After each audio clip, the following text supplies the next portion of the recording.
Welcome everyone, let's go and see what's going on in the simulation today.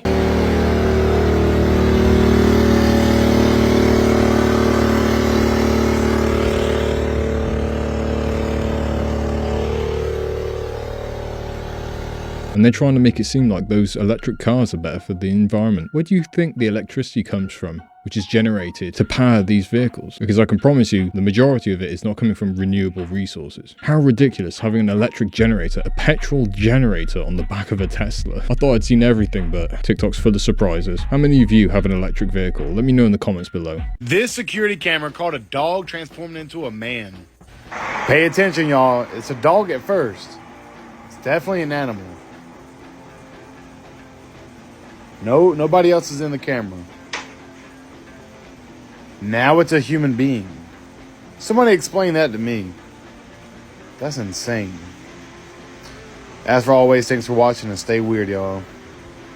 I'll be honest, that just looked like a drunk person stumbling around on the ground and then regaining their balance. Did you see a dog turn into a man? I didn't, but let me know in the comments below. We're at the Creation Evidence Museum, and right there is a beautiful slab of limestone. According to geologists of evolutionary flavor, that's 108 million years old. That's when the formation took place, but here we have what looks like a human footprint in limestone. Folks, this is not carved.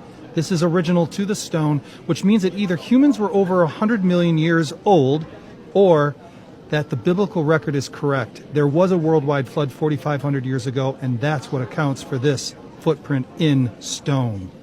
I don't think there's really much evidence to suggest otherwise as far as there being a great flood at some point. Many different cultures have it in their historical records that some kind of flood took place, and we've seen things like seashells at the top of the edges of the Grand Canyon, on tops of mountains even. Some could explain that was dropped there by birds and things, but the amount that they have found and also where they have found them, that explanation doesn't quite cover it. There's an individual called Graham Hancock who is fervently trying to discover the truth behind this event and overcome all the hurdles which have been put in place by the different academic institutes which really do not like this narrative. I really encourage anyone who's interested in this subject to check out the Ancient Apocalypse docu-series on Netflix. It's fantastic, really eye-opening. I got you something. Oh. You heard of that?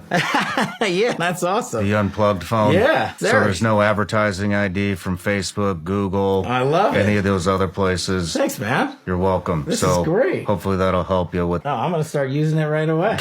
Good. As long as I don't leave it right there. Send me your new number. Eric Prince developed the phone Yeah. for situations like that. But that's the sad part, right? Eric's a friend, one of the most creative minds I know. That he has to do that as an American. That I have to write a book called Government Gangsters. That Steve Bannon has to make into a movie just to explain to America that the mob in government is worse than the mob that Whitey Bulger ran. For those of you that don't know, that phone that he was gifted is a phone which stops basically any tracking of your data taking place. It has a VPN, so there's no way for anyone to track and record your location and build up this data-based portfolio of your activities on the internet, and then we can see something coming with that, maybe some kind of social credit system. Obviously I make that suggestion for entertainment purposes, but who knows? Let me know what you think in the comments below. If we have a social credit system in place, are you going to be getting one of these unplugged devices?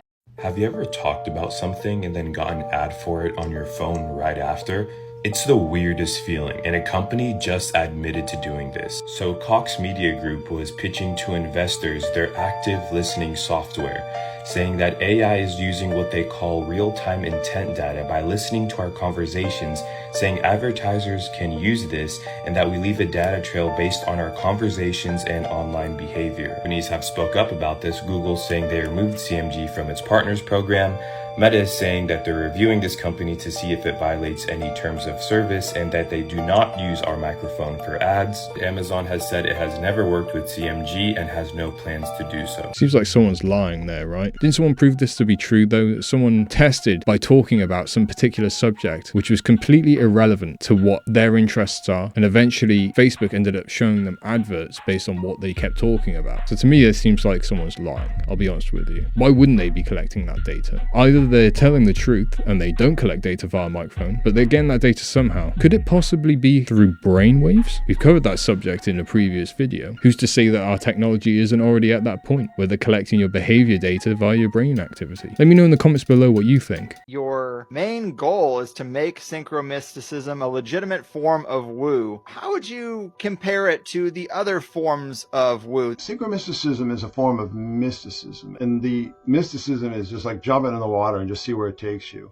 Magic is kind of like building a boat. Just look at synchromysticism, or synchronicity as the ocean. You can try to control it through magical practice, which in many ways is ultimately about manipulating synchronicity. Because I'll tell you something, where we want to go is not always where we want to go. This is why mysticism is contrasted with magic. To me, there is a profound fundamental difference between the two practices. I'm just not interested in magic because I've just seen another reality and that I can't turn away from. For those of you which don't know, woo basically means pseudoscience. So how can something be a legitimate form of pseudoscience? I am confused by that. I'm not sure whether it's the way that particular video was edited down, but a lot of that sounds like the guy was speaking in riddles. Maybe I'm missing a vital or critical piece of context to help make all of this make sense. If you know any better, please let me know in the comments. As far as this synchromysticism stuff, it sounds like buzzwords just to try and get viewers' attention, view baiting. Let me know what you think. This boy went missing. I think this happened in Portugal, but he pretty much just told his mom that he wanted to go out with his friend and they're gonna go meet up with some other friends, right? Bro, I think he was like 11 years old. The mom got a call hours later that he didn't go to his 5 o'clock class and he went missing. What happened was the friend that he was supposed to go with supposedly took him to go meet with like this. I'm not gonna say what it is. Bro, he disappeared for, I think he's still missing. No. He would be around 30 years old right now. What the heck? But what's crazy is they were looking for evidence and they found some. He was on the with a picture of him. No. With literally his most accurate, it's exactly him. So clear, crystal clear. Yo, what's crazy? They also found evidence. They caught a picture. You know those pictures when you're on a roller coaster? Yeah. Damn, they caught it by accident. He was in the back of somebody's picture on the roller coaster beside some middle-aged man. Oh, so he's free. That's the person that took him, fam. That's horrific. The number of children which go missing every year is actually astounding. And it's truly awful when you look at that data and realize how little is being done to find these poor children, you know? You gotta wonder why there isn't better media coverage on this subject to try and actually find these children. Horrific. And imagine that the only way that you know what happened to your child is by someone stumbling across a picture of them on the dark web. Truly awful.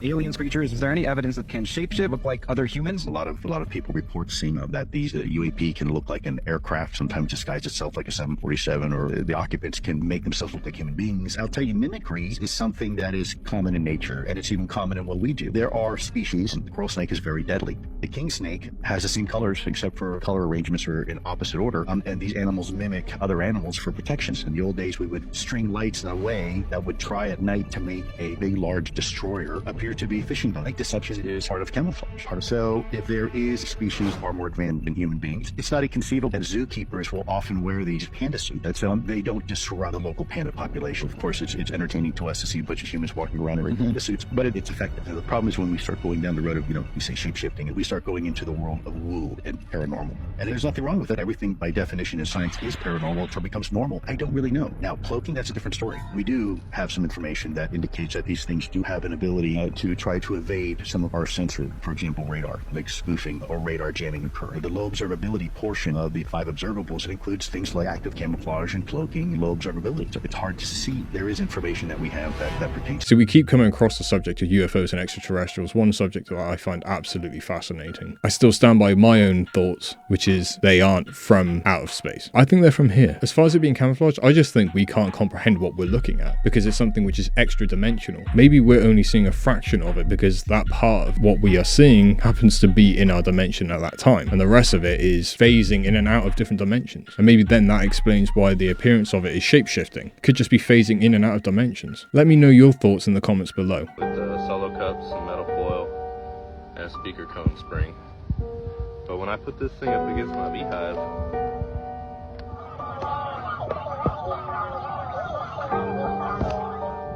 have y'all ever heard of anything like this before?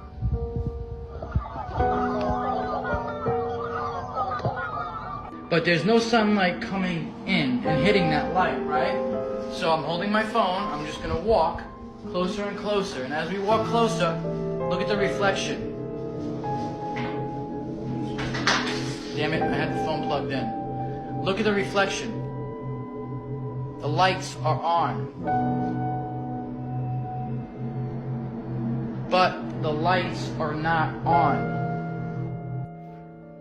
Now they're all watching the fucking movie. Look at this shit. What the fuck?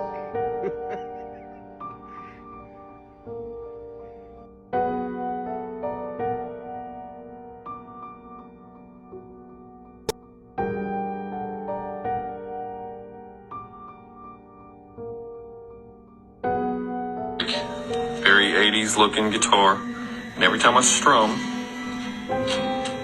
like that, shit like that happens every time I mess with this thing. Shit like that. The bees, the sound of the bees chattering was ridiculous, I'll be honest with you. I can't say with certainty that that was fake, but I think it's highly likely that it was. At least I would need to see it firsthand to believe. It just sounded way too comical. With those other clips, the light reflecting, someone could have easily turned the light on when he turned the camera around. You know, you'd need to see both the light and the reflection at exactly the same time. You know, like split the video in two down the middle and you can see both perspectives simultaneously to convince me otherwise. The fish watching the TV, they could have just been asleep, just happened to all be facing the same way. Nothing particularly unusual about that. The finger bending back could have just been having some kind of cramp or spasm. Painful looking, that's for sure. The guitar being played and lights flickering and things falling over again. I'm a skeptic. I don't believe in ghosts, so I think it's someone having their buddy flick a light switch on and off as he strums the guitar and knocking things over with maybe a string attached to the cup. But let me know your thoughts in the comments below. If you need a tablespoon for cooking, I got me a nice bed of rice right here. I got my coon cooked down inside some gravy right here. There's some good eating right here. Look at that. I'm going right in. I ain't even waiting for it. Ooh-wee! Yes, sir.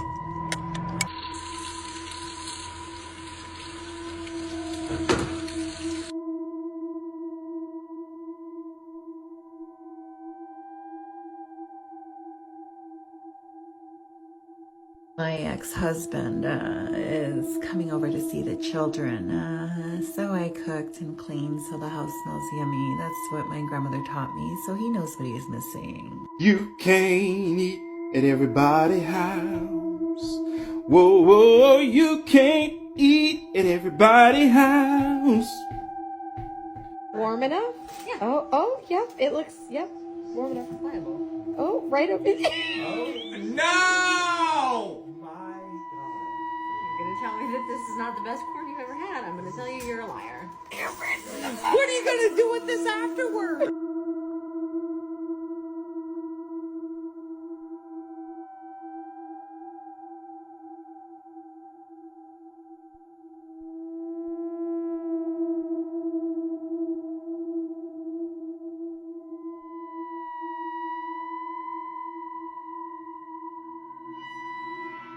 No. See, cook for myself. I don't trust anyone to make food for me. I'm really sorry, even if any of you offered me dinner at your place, I'm going to politely decline. People are way too comfortable with their pets and believe that their animals are like pristine and clean. Have you seen what dogs lick? Have you seen what dogs eat? Have you seen what dogs do when they discover something which has been expelled from the back end of another dog? And some of you people let that then lick your face. Nope, no thank you. I will eat at home. Thank you very much. How many of you let your animals climb all over your food preparation counters? Let me know in the comments below. Late one night, a baby monitor watching a sleeping child inside its crib captures something terrifying that left the parents extremely concerned. Watch closely.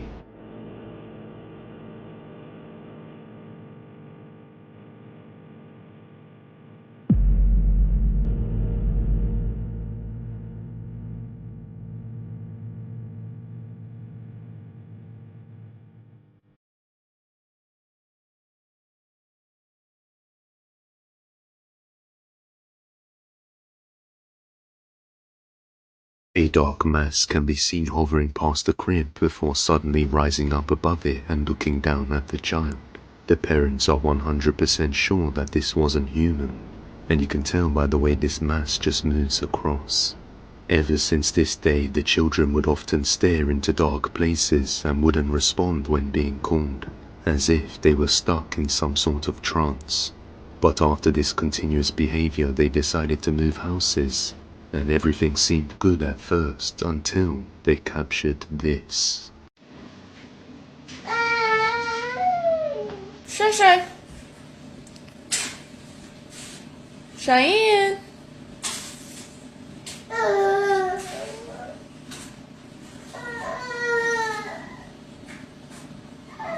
Cheyenne.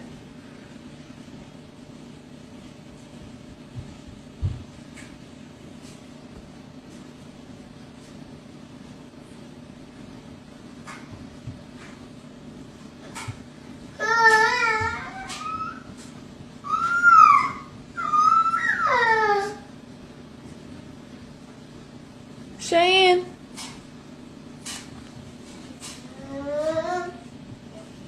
After seeing their daughter repeating this odd behavior of staring into the darkness, they are left worried, thinking that maybe this dark entity has attached itself to the daughter and followed them to the new house.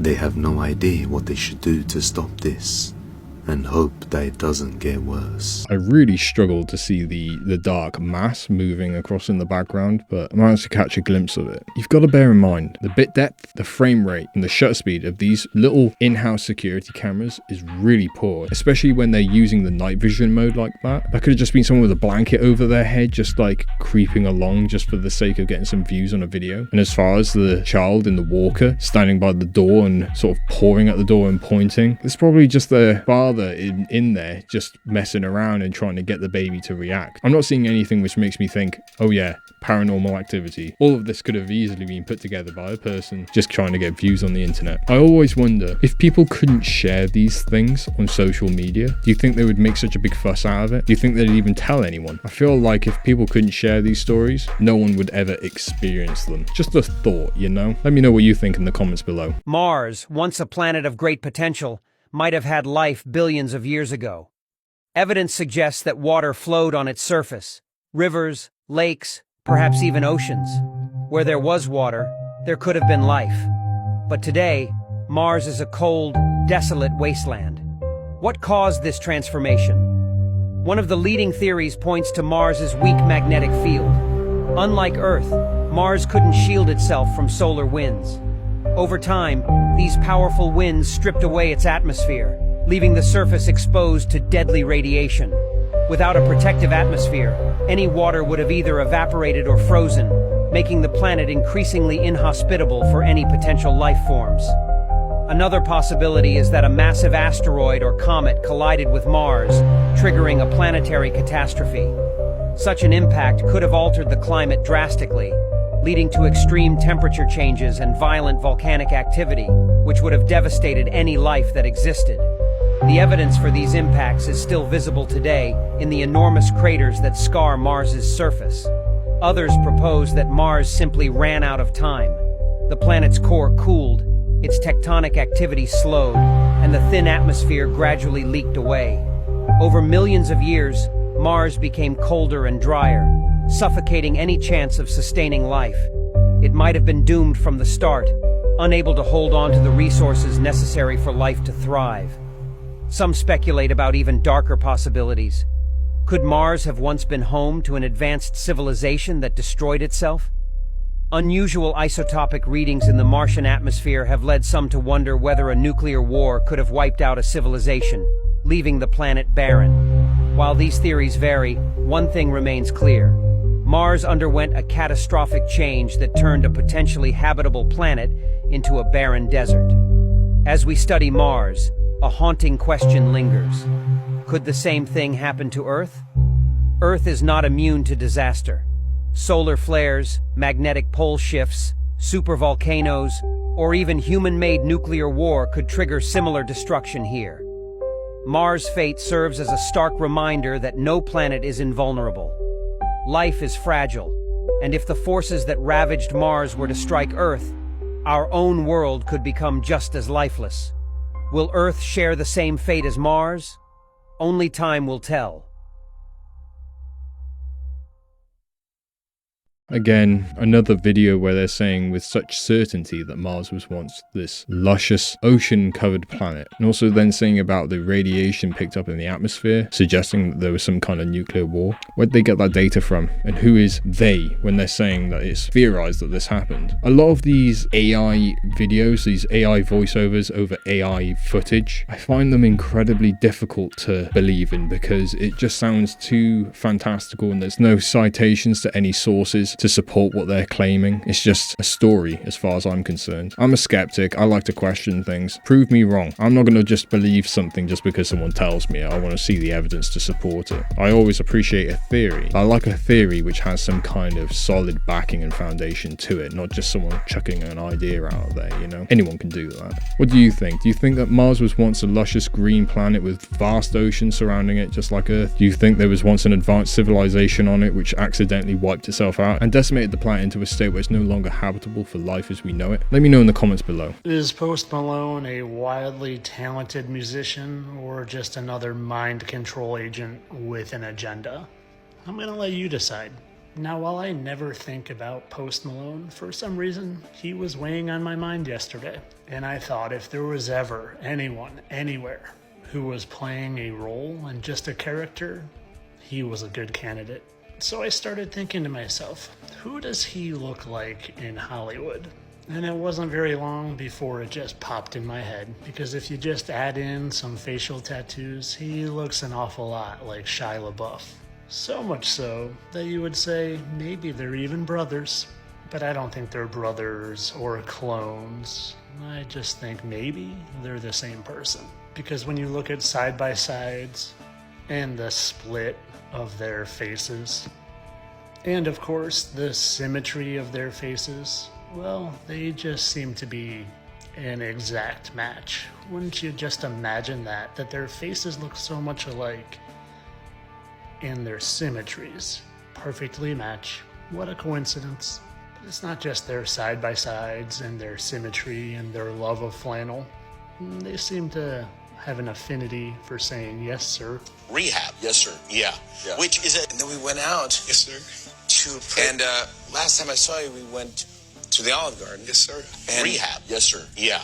Which is it? Did you say? And while, yes, there might actually be a real person named Post Malone, I would bet some serious scratch on the fact that he's also getting in on the act. Because as long as somehow, some way you're worshiping these people and you don't fully realize that there's a spiritual battle going on and they're doing everything they can to steer your mind in a certain direction, the direction of thinking that God is lame and the devil is cool, well then mission accomplished for the bad guys.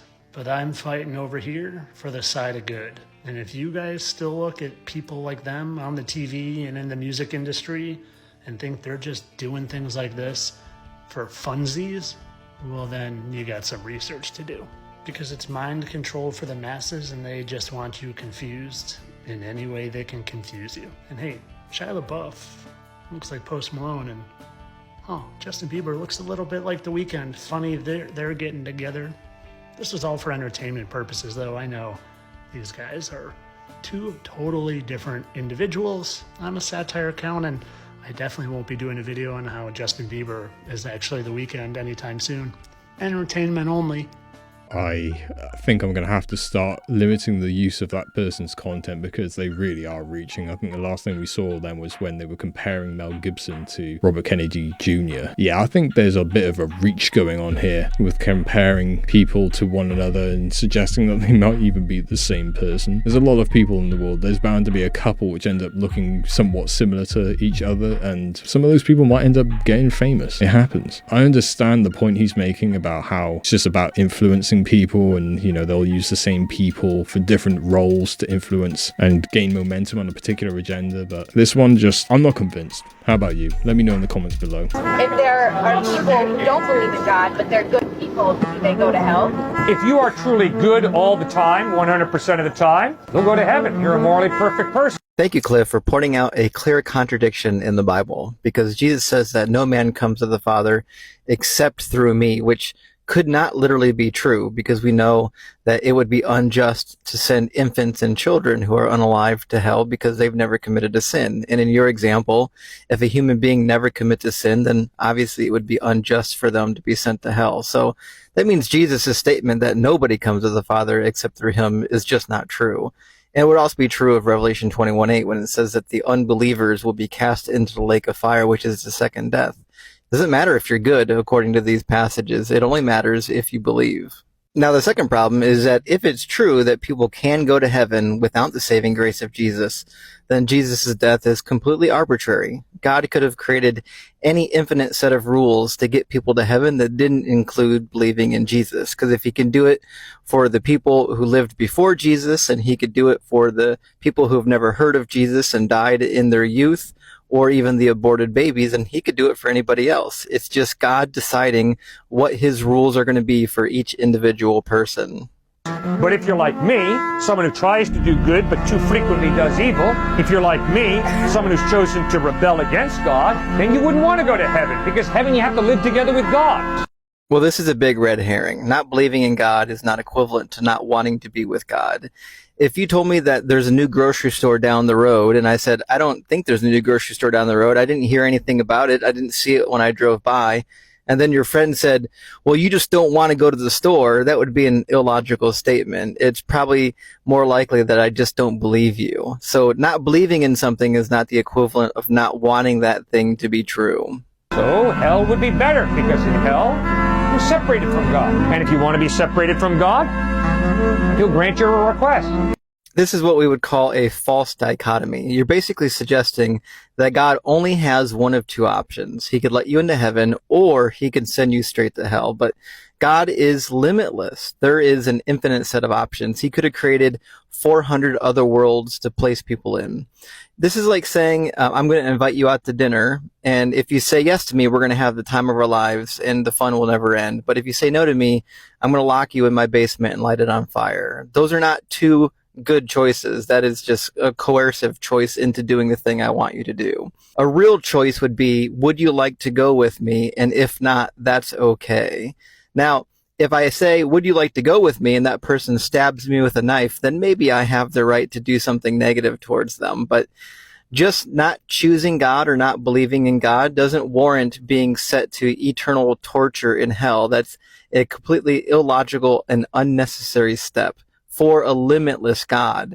God can just create a world where people who don't believe in him can go and live their lives eternally, just like everybody else, and just not be in heaven, but also not be in eternal conscious torment. The eternal conscious torment is not a necessary thing that God has to do. It's just something that, according to the book, he chooses to do, which is why this God is an absolute monster. Spicy opinion he shared there at the end. Again, it reflects his views. I have no problem with people's beliefs, but it's good to think about what you are told by other people, how you should practice your religion. After all, those rules are written by other men and other women. There's no hard truth to suggest that they originate from a deity, so you got to be wary. You could be following something blindly, and I know that's the point of faith, but make sure you're doing the right thing for you, and also make sure you're doing the thing which makes you feel the most fulfilled and brings you joy and happiness and peace. That's the most we can ask for out of life, especially during these times. It's been quite hard over the last few years, so whatever brings you a sense of wholeness, I can support that. As long as it doesn't harm yourself or anyone else, I'm with you on it. That just about does it for today's episode. I hope that you did enjoy it, and if you did enjoy the video, please drop a like and subscribe for future content. I do post a video every single day at 8 PM UK time, and if you wish to carry on the conversation after the video ends, we have a Discord community, the link for which you can find in the video description. But for now, stay well, stay safe, stay curious. Until next time.